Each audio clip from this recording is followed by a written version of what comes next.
Well, I mean, it's a list of very, very remarkable women. I mean, I was looking at shortlists this morning and say up for an award, I've only been shortlisted and I haven't had my interview yet, so very nervous. That's tomorrow, so touch wood. You know, women who I really respect and admire, like Nimco Ali's on the list, who founded Daughters of Eve, and does like a lot of campaigning around female genital mutilation. So it's to find myself on a shortlist with a lot of women that I respect and admire for their work and the way that they're changing the world is, well, it's quite... I've sort of read down it, like, should I really be here, kind of thing. Do you think that's, Eliza, part of the kind of reason for having an award like this, that so many young women that are doing amazing things will kind of feel a sense of, I don't really deserve to be here, I don't, you know, kind of feel as though they don't deserve to be where they are? I think it's not that you don't deserve it, but you didn't realise that people saw you in the same way that they saw people you respect so highly. So it's weird to think that looking at the people you admire and you respect, how can I be up there with them? And then I think being in the same room as them, getting to know them and having them actually personally touch you and inspire you is amazing in itself. You won this award, I think 2 years ago. 2013, yeah. How significant for you was it to win the award? What difference did it make to your work? Yeah, so I won it when I was 19, 20. And then since then, Pinky Linani, who founded the awards, has supported and helped me, and she's introduced me to people that can also support and help with Lives Not Knives. But also it's like, it's not just an award where you go in, it's an award and you've won and you leave. It kind of turns into a smaller family of people that you admire and respect and can go to for support and help when needed. Given that half of the nominees this year are from London, do you think that reflects that the capital is a really great place to be a young woman? I'm from Essex, so I might be, that might be why I'm on the list. I'm like token outsider. A lot of what you do does seem to be in the capital, Jack. Do you think there is a sense that being in London in 2015 is better for young women than it ever has been before?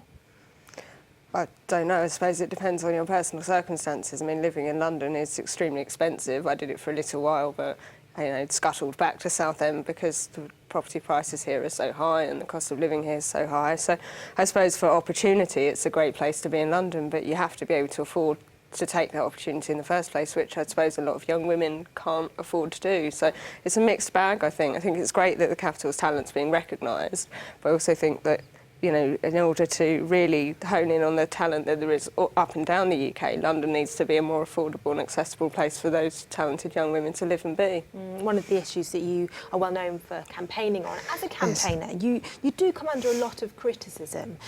Do you think that's part and parcel of being a successful young woman in the public eye, that you do come under a lot more scrutiny than young men, for example? Well, I think, you know, I learned a long time ago that if you put your head above the parapet, you shouldn't expect to take some of the levels of abuse that I get. I mean, I've had death threats, rape threats, things that I wouldn't wish on anybody. But also, I am quite outspoken, quite opinionated, and I think if you're willing to put your point across, you should be prepared for people to take shots back at you.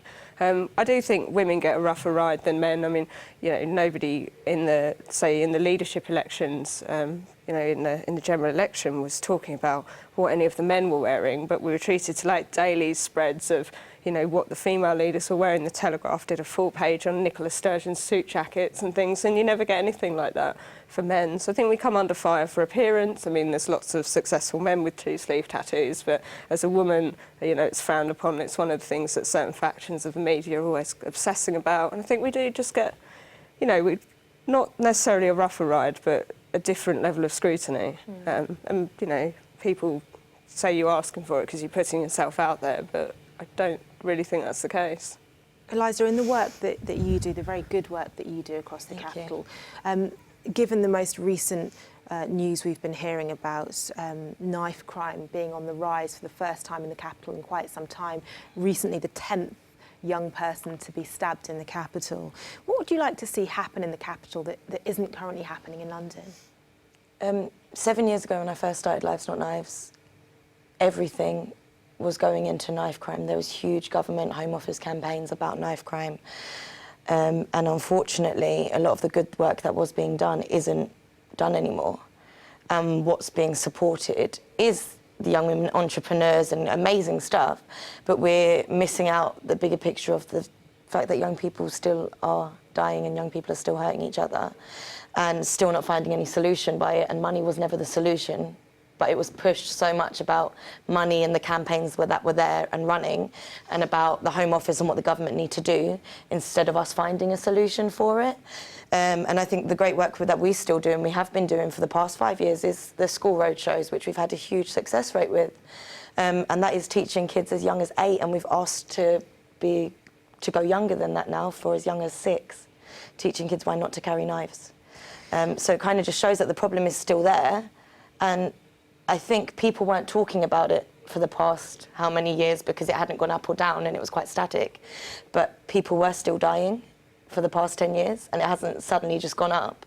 There are still people whose families and friends and communities have been affected for the past 10 years of these young people's deaths.